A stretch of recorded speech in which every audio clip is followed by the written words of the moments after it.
Hello Gearspace, this is Don Wahlbeck. I'm here with my company DPW Design and showing the modules I have.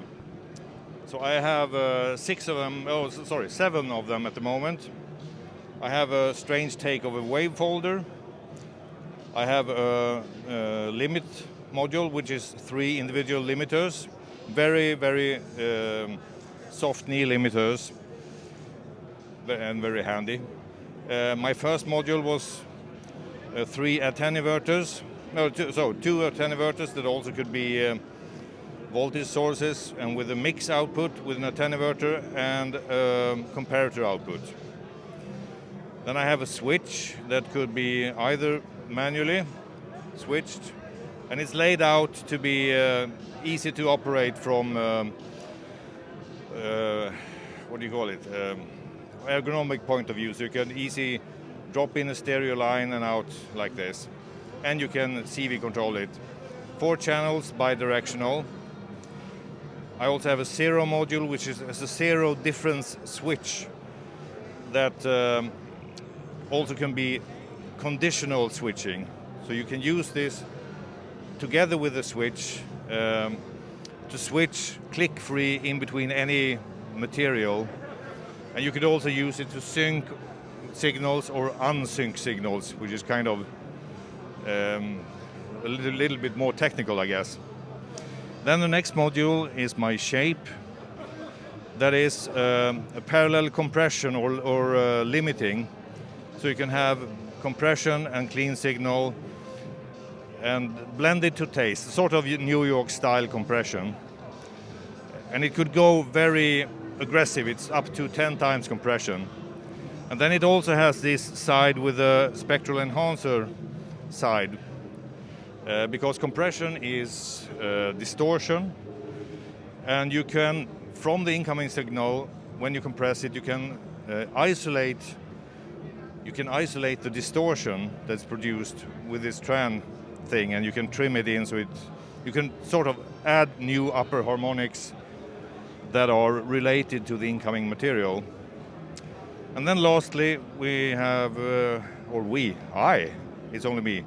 I have this 4-band distortion, which is a completely analog JFET-based distortion that I designed originally for a Swedish progressive metal band.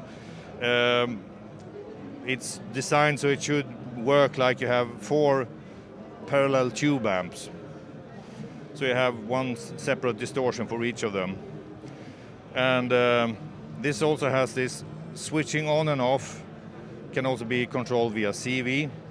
It has this 0 difference switching built into it.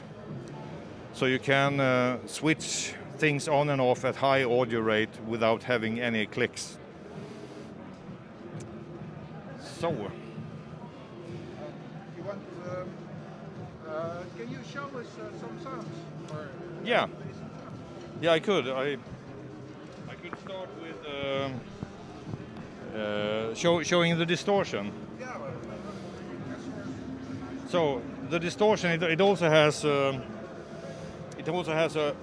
high set input. So you could go in there with your guitar or your bass, or in this case I'm using the Summit from Novation, really nice synth. So I'm using this also as a level shifter to get up to Eurorack volumes. So if I just have a pad sound going, this is the clean sound. And if I turn on the distortion,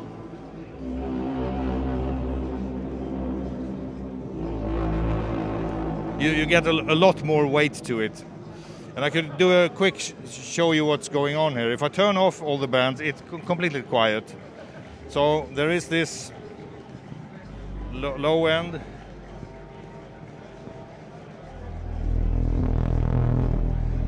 A distortion that goes, it's centered around 50 Hertz, goes down to 10 Hertz. The low mid.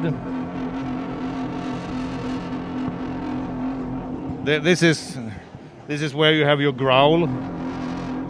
And a high growl, and then the high band, This is where you usually have your transients, and then you mix them to taste.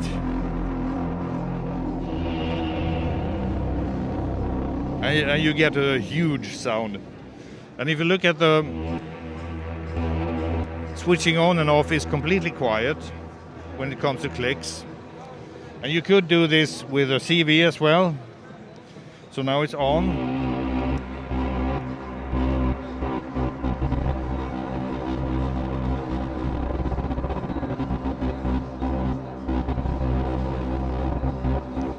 So you can go up to high audio rate with the switching on and off. And it has this internal intelligent switching. So you tell it with a CV input or the switch that I want you to switch, and then it waits up to about 20 milliseconds as max, from a few microseconds up to 20 milliseconds, to switch until the right conditions are met, so it can switch without any clicks. Okay, next one. The Spectral Enhancer.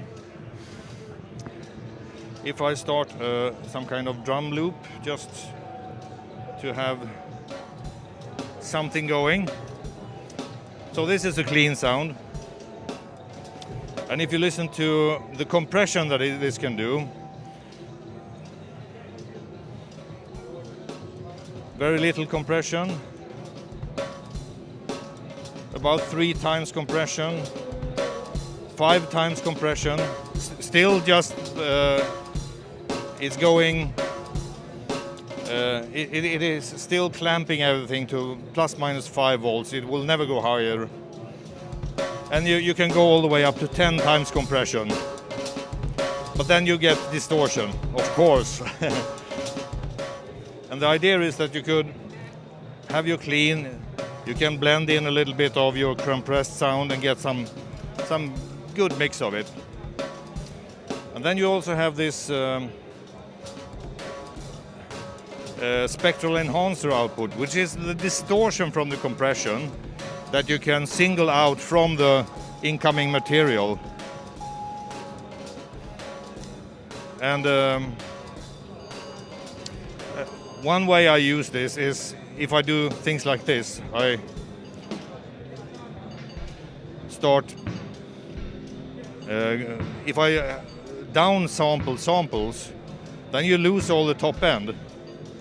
So then you can sort of recover the top end, and then you add a little bit of compression.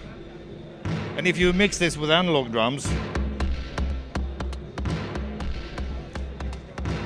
then it sits fairly good in the mix. So if I take away the top end, so this is just the clean signal. So even if I turn down the analog drums, it's hard to hear this downsampled thing. So I use this a lot with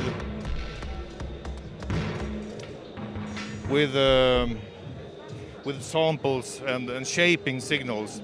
And it's also really great on complex material like FM synths or wavetables and whatever, street sounds as well.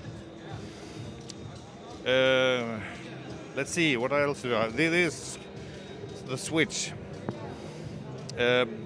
Well, there's simple things you can do with the switch, but what I have set up here is on one side of the switch I have a triangle wave, and from the same oscillator on the other side of the switch I have a sawtooth, and on the incoming the signal that I will use to operate the switch is the pulse width modulation from the same oscillator. So all these 3 signals come from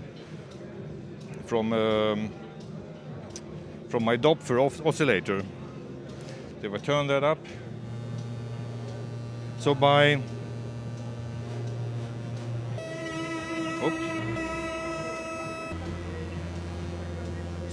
operating the pulse width modulation that I can animate, of course.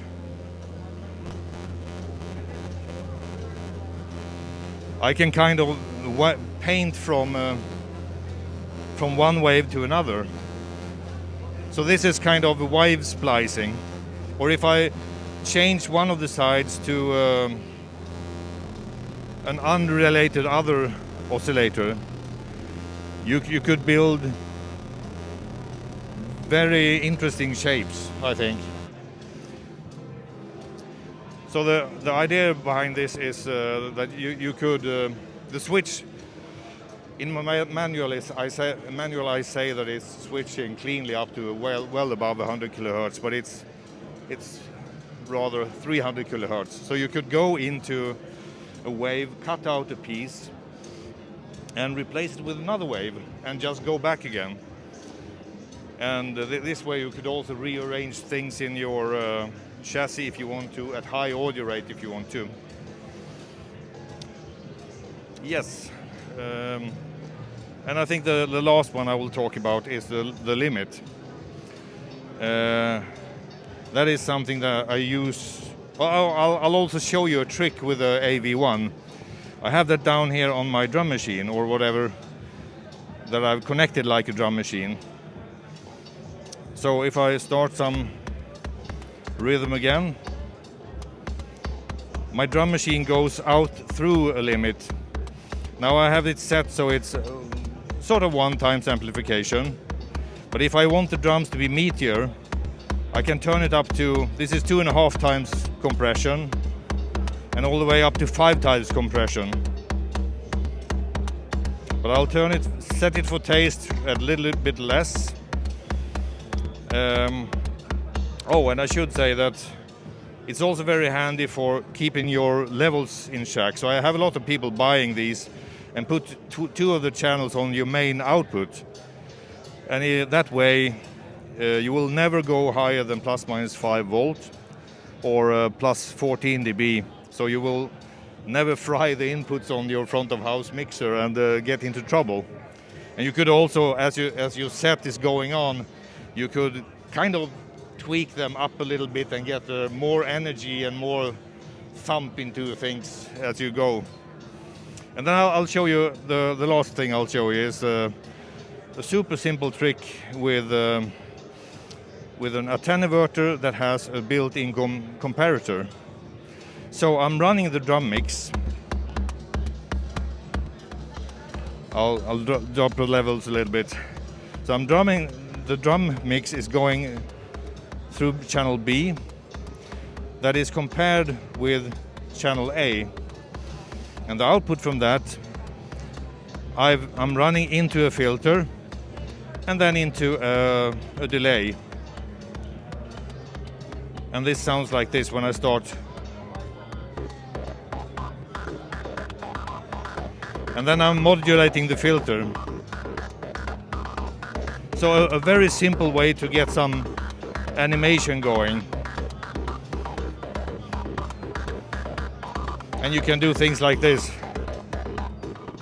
Just lock things into the delay and then